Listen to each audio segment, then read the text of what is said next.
कांग्रेस प्रत्याशी करण सिंह उजियाला ने प्रेस वार्ता में कहा कि गृह मंत्री अमित शाह ने जोधपुर में पूर्व मुख्यमंत्री अशोक गहलोत के पुत्र वैभव गहलोत के चुनाव लड़ने पर तंज कसा और पूर्व मुख्यमंत्री गहलोत के पुत्र के चुनाव लड़ने पर गृह मंत्री सवाल उठा रहे हैं। शाह ने बताया कि उनके बेटे जय शाह से क्या काबिलियत है जो बीसीसीआई के सर्वा बने और अपने बेटे को चुनाव में खड़ा करे। तो साथ ही उन्होंने जनशक्ति मंत्री गजेंद्र सिंह शेखावत पर तंज कसते हुए कहा, जोधपुर में लोग बिना पानी के प्यासे भर रहे हैं। और इस बैठक में मुख्यालय मीडिया प्रभारी सेवा दल के पूर्व अध्यक्ष हरिंद्र राठौर, जोधपुर शहर पूर्व विधायक मनीषा पवार, दक्षिण के जिलाध्यक्ष सलीम खान उपस्थित थे।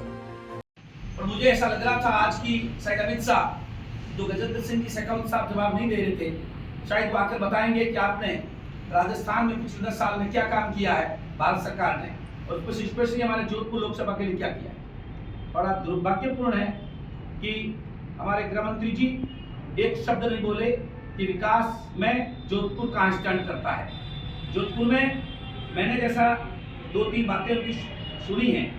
पहला क्वेश्चन उनका है कि राम मंदिर पर कांग्रेस भटका रही थी। राम मंदिर, देखिए राम मंदिर का जहाँ तक मामला मैंने पहले भी कहा है, एक भगवान श्री राम घट में है और कोई हिंदू अगर बिना राम के कल्पना करता है तो इससे बड़ा मुल्क आदमी नहीं हो सकता।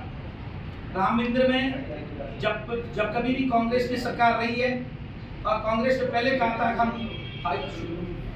कोर्ट के आदेश को मान्यता देंगे, जैसे ही कोर्ट ने आदेश दिया हम उसको सहर्ष स्वीकार करते हैं और किसी तरह की कोई गलतफहमी नहीं होनी चाहिए कि राम मंदिर में अमित शाह का मोदी साहब का रोल रहा होगा। राम मंदिर pure and pure supreme court के आदेश पे बना है और राम मंदिर का पैसा मैं भी शामिल हूँ, हम सहित सब लोगों ने चंदे से दिया था और चंदे से बना है। इसलिए इनको तो मौका मिला सिर्फ नेतृत्व करने का। नेतृत्व करने वाला आदमी ये नहीं कह सकता कि सारा ठेका मैंने ही ले रखा है। उन्होंने कहा जवाहरलाल नेहरू ने गलती करी 370 की। अमित शाह जी आज से 50 साल प्लस बैक जाओगे, जिस दिन देश आजाद हुआ था उस समय देश में 70% लोग बिना कपड़े के सोते थे और 40% लोग बिना खाने खाए हुए सोते थे। आपको 370 याद आ रही है, आपने 370 हटाई है इन परिस्थितियों में, हम उसका स्वागत करते हुए अलग स्टोरी है। पर आप ये बताइए उस समय क्या परिस्थिति रही होगी, उस समय क्या परिस्थिति, अगर हमारा कश्मीर का राजा उनके साथ चला जाता तो कश्मीर हमसे निकल जाता। वो तो उस समय की परिस्थितियों को देख के अमित शाह अपन को बोलना पड़ेगा। आज अपन मैं परिस्थिति में बोल दूं, आज मैं जिस परिस्थिति में हूं उस परिस्थिति में 370 का एनालिसिस नहीं किया जा सकता।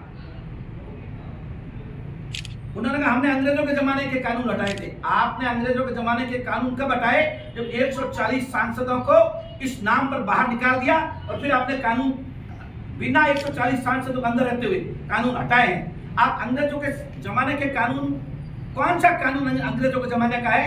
भीमराव अंबेडकर साहब ने कानून तो अपना देश आजाद होने के बाद बना है और उसके बाद अटल बिहारी वाजपेयी साहब को भी आप चैलेंज कर रहे हो।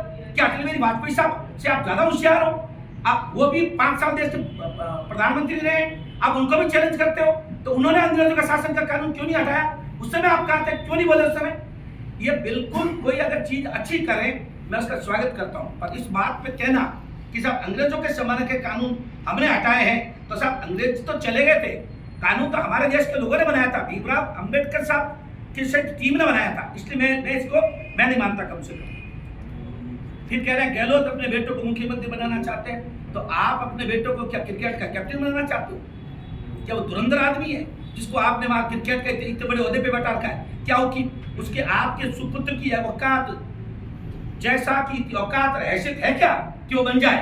लाइए मेरे सामने मंच पे बिठाइए, कराइए चर्चा क्रिकेट पे, कराइए चर्चा राम पे, कराइए चर्चा भगवान श्री राम पे, कराइए चर्चा देवी पे, और मेरे को पछाड़ दे तो मेरे को बता देना आपका खुद का बेटा क्या कौन सी एबिलिटी रखता है जिसको आप लेट का नहीं लगा है।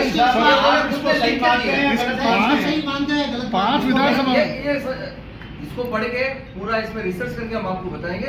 इसमें अलग से प्रेस कॉन्फ्रेंस मीडिया मंडेला ने कल कहा था कि जो भगवान काम नहीं कर सकता कर्ण से ऊंचे आने के क्या काम किया था? ऐसा कुछ नहीं। तो हर परिवार में कभी न कभी कोई संकट आ जाता है और किसी का आ सकता है, और मेरा तो ट्रैक रिकॉर्ड उठा के देख लेना, कोई भी आज जब संकट होता है तो भी लॉस होता है, जब पॉवर होता तो नहीं होता। भास्कर से सर, आप इस चुनाव में सबसे बड़ा चैलेंज क्या मानते हैं? जोधपुर की बात आप बार-बार मेरा सबसे बड़ा चैलेंज है इस झूठ को पब्लिक तक कैसे पहुंचाऊं, ये मेरा चैलेंज है। मैं लगा हुआ हूं कि एक तक पहुंच तो झूठ को पहुंचाऊं। संजीव का शट बड़ा मुद्दा है। भारी क्या सर? भारी मुद्दा है, कोई उठाओ भारी मुद्दा है। छापे नहीं नहीं तो उसके बाद भी एसओजी उनके खिलाफ